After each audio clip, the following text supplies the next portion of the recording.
வணக்கம். இன்னைக்கு ரொம்ப பிரபலமா இருக்கிற ஒரு ஒரு முக்கியமான டாபிக் H1B. இந்தியாலேருந்து வெளிநாட்டிலேருந்து அமெரிக்காவுக்கு H1B அப்படிங்கிற ஒரு வேலை வாய்ப்புக்கான வேலை செய்யக்கூட தகுதி கொடுக்கக்கூடிய விசால அமெரிக்கால வரவங்களுக்கு ஆன கட்டணத்த அமெரிக்கா கவர்மெண்ட் $1,00,000 அப்படின்னு இன்க்ரீஸ் பண்ணியிருக்கு. இது இந்தியா ரூபாயில 88,00,000 இந்தியன் ரூபாய். இது நிச்சயம் யாரும் இந்த மாரி வெளிநாட்டிலேருந்து வரதுக்கு முன்னாடி 1000 தடவைக்கு இல்லாட்டி 1,00,000 தடவைக்கு முன்னாடி யோசிக்கணும் இங்க வரதுக்கு அப்படிங்கிறதுக்கான ஒரு வழி. ஏன்னா இங்க இருக்கிறவங்களுக்கு வேலை வாய்ப்பு குடுப்பேன்னு சொல்லி ட்ரம்ப் வந்திருக்காரு. அவர் போட்டிருக்காரு. ஸோ இது ஒரு ஒரு கண்ட்ரி வேற கண்ட்ரிலேருந்து அனாவசியமா மக்கள் வரக்கூடாதுங்கிறதுக்கு போறதுல அவங்களுடைய சிந்தனையில எந்த தவறும் இல்ல. பட் அது திடீர்னு போடுறதுனால எவ்வளவு பெரிய பாதிப்புன்னு நான் சொல்றேன் பாருங்க.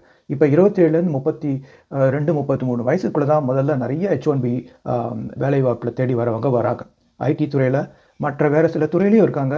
உங்களுக்கு உண்மையாக சொல்லணும்னா இங்கே நடக்கிற கோவிலில் அர்ச்சகரை வேலை பார்க்குறவங்க கூட ஒரு மாதிரி H1Bயில் தான் வராங்க. அவங்கெல்லாம் என்ன ஆகுது, அவங்க வர பருவங்கிறது அவங்களுக்கு திருமணமாகி அவங்களுக்கு ஒரு குழந்தையை பெற்றுக்கொண்டு அவங்க குடும்பத்தை வளர்க்குற தருணம். அதுவும் இல்லாமல் இங்கே சம்பாதிக்கிறச்சே அவங்க ஒரு கவர்மெண்ட்டுக்கு சோஷியல் செக்யூரிட்டி அப்படிங்கிற பேரில் ஒரு அமௌண்ட்டையும் கொடுத்துட்ருக்காங்க. அந்த அமௌண்ட்டு அவங்க ரிட்டையர் ஆகிற வரைக்கும் அமெரிக்காவில் இருந்தால் தான் கிடைக்கும். இப்போ வரைக்கும் அது திருப்பி கொடுக்கறதுக்கு எந்த விதமான திட்டமும் இல்லை.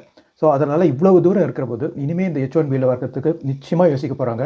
அதனால் பாதிக்கப்பட போகிறது அமெரிக்கா. அதனால் அது ஒரு நல்ல ஒரு பாசிட்டிவாக எடுத்துக்கக்கூடிய இடத்துல இருக்கிறது இந்தியா. ஏன்னா இன்னிலேருந்து எடுத்துக்கோங்க, இன்னொரு 5-6 வருஷத்தில் இந்த H1Bயில் வர ஆட்கள் கம்மியானா இந்தியாவில் அதிகமாக டெக் ஒர்க்கர்ஸ் இருப்பாங்க. இந்தியாவில் வேலை செய்ய ஆரம்பிப்பாங்க. அதனால இந்தியன் எக்கானமியும் இந்திய கம்பெனியும் நிறையா பெனிஃபிட் அடையும்.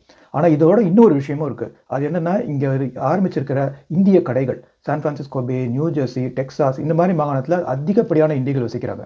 இவங்கெல்லாம் எந்த கடைக்கு போவாங்க? உணவகத்துக்கு போவாங்க. இங்கே இருக்கிற உணவகம் சான் பிரான்சிஸ்கோ பேல மட்டும் கிட்டத்தட்ட 200லேருந்து 250 இந்திய உணவகங்கள் இருக்குது. இந்திய துணைக்கடை இருக்குது, இந்திய நகைக்கடை இருக்குது. இதெல்லாம் யாரை நம்பியிருக்கு? இந்த மாதிரி H1Bலேருந்து வந்து இங்கே தங்கி கிரீன் கார்டு சிட்டிசன் அவங்களுடைய ஒரு சப்போர்ட்டில் தான் இதெல்லாம் ஓடுது. ஸோ இப்போ இவங்கெல்லாம் திரும்பி போக ஆரம்பித்தா என்னாகும்?